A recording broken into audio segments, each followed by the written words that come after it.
Israel launched a massive air offensive inside Iran early Saturday, dubbing it Operation Rising Lion, targeting over 100 strategic nuclear and military sites.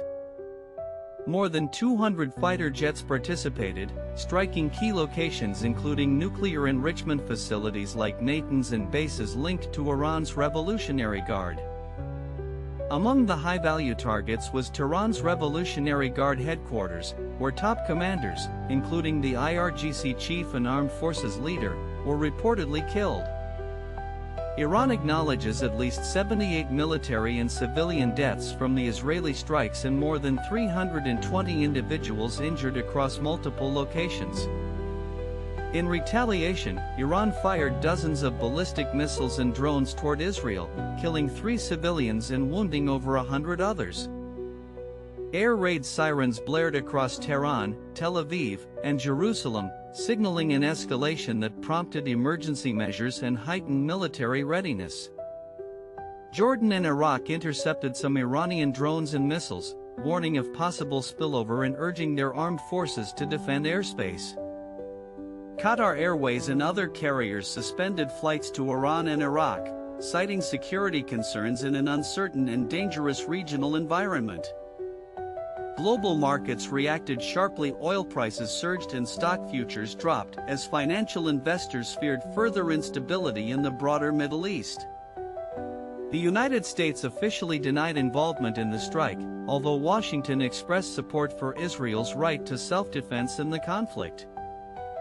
President Trump described the attack as excellent, confirming awareness of the operation but declined to detail any further American participation.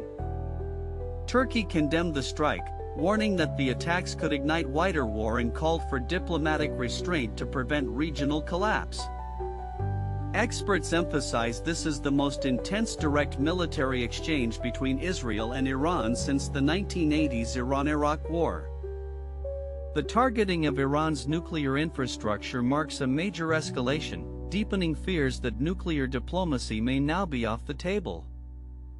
International leaders have issued urgent calls for restraint, warning that further retaliation may trigger a broader, more deadly regional conflagration.